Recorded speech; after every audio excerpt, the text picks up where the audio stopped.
حبايب مساء الخير. وبعدين في سواقين اوبر، ده سواق اوبر يقلع البنطلون لفنانه شابه وهي راكبه معاه في العربيه. ايه الحكايه؟ تعالوا بس يعني اسمعوا التفصيله دي، هي بتحكي. يلا بينا.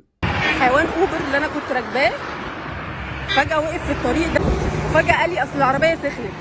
ببص ونزل من العربيه، ببص وراه لقيته بيفك الحزام بتاع البنطلون وبيقول لي نزلت اجري من العربيه، راح قال لي ما تخافيش ما تخافيش، انا بس عندي السكر، انا لازم كل شويه ادخل حمام، فمعلش ما تخافيش. طيب، الفنانه دي اسمها هالة السعيد. هي كانت مذيعه في روتانا وقدمت في ام بي سي وحاجات كده في صدى البلد، وبعدين بعد كده مثلت في ادوار كتير. وهي بتحكي كده: انا بصراحه اصابني الذهول يا استاذه هالة. الراجل مريض زي ما هو قال لك، يعني وفقا لحكاويكي هو لا يستاهل ان انت تقولي عليه الحيوان، ولا يستاهل انك انت تتهميه ان هو راجل متحرش او راجل يعني كان يريد يعني بك سوء او غيره. يعني انا ما اعرفوش طبعا، ولكن احنا ليه بقى عندنا ركوب الترند اسهل من ركوب البسكليتة؟ يعني واحد اتحصر ومزنوق واتحرج، يعني لانك انت سيده راكبه معاه، فهو اتحرج يقول لك ان انا مزنوق ونازل مثلا اعمل حمام او افك ميه او ايا كان بقى يعني اسلوبه او طريقته في الكلام، ويعني اتحجج ان العربيه بايظه وراح رايح ورا العربيه مش قدام العربيه. يعني هو لو كان يريد بك سوءا لكان وقف مثلا قدام العربيه وانت وشك ليه وفك الحزام زي ما انت قلت، لكن الراجل يعني ورا العربيه، واكيد ما كانش ورا العربيه قوي، يعني بعد شويتين ثلاثه كده. يعني انا بقول لك انا ما شفتش موقف، ولكن دي شهاده اكيد انت يعني هتقوليها. يعني الراجل يعني فك البنطلون علشان يعني يعمل زي الناس، فتطلعي بقى تتهميه ان هو متحرش، او ان هو راجل يريد بيكي سوء، او ان هو راجل كان يعني عايز اكتر من كده، يعني ممكن الموضوع يوصل لحد الاغتصاب او الى اخره. يعني والعياذ بالله وحاجات كده. فيتقدم بلاغ فيه، فالراجل يتشد، فيروح مثلا اسم الشرطه يعني يقضوا له يومين ثلاثه هناك، ويتحاكم النيابه يومين ثلاثه هناك، ويتمرمط لحد لما يعني اما تظهر براءته او ادانته ايا كان. ليه ده كله؟ ليه احنا بقينا مش عايز اقول سيئين الظن، ولكن بنعمل من حبه قبه؟ يعني انا ما عنديش مشكله خالص ان الراجل ده فعلا لو كان اظهر سوء، وان الراجل ده لما انت نزلت من العربيه جريتي فكان هو سكت وخد العربيه وجري، او ان هو مثلا يعني راح جري وراك عشان يمسكك، ده هو قال لك ما تخافيش ما تخافيش. يعني انا مريض سكر بكل احترام، واعتقد ان انت بتقولي ان انا سبت شنطي جوه العربيه وجريت، فهو الراجل نزل لك شنطك وسابك لما لقيكي، هو خاف برضه منك ومشي.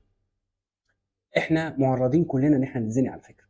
انا الشيء بالشيء يذكر، انا من حوالي 5 6 سنين كنت راجع من التجمع، وكان شتاء، جو قارس برد، وسوء حظي قعدت انا وصديق ليا في التجمع بره في مكان او الدور يعني مفتوح، وشربت شاي وقهوه والدنيا تمام. المهم اتزنقت. انا راكب عربيتي جاي من التجمع متجه ناحيه اكتوبر وسط البلد، وتقريبا يعني كده اتزنقت زنقه بسيطه، فقلت يعني فاضل لي 20 دقيقه ولا حاجه هوصل للبيت عادي، يعني مش محتاج. عديت على بنزيمه وطنيه اللي هي قدام كارفور ديت، كنت ممكن ادخل عادي بس لقيت نفسي مش مزنوق قوي، قلت خلاص يعني هم 10 دقايق ربع ساعه بالكتير وهبقى في البيت. واذ امشي تقريبا حوالي كيلو من بعد البنزيمه دي والاقي الطريق واقف، افتح الجي بي اس بسرعه اشوف انا بيني وبين البيت قد ايه، لقيت اكتر من ساعه وتلت.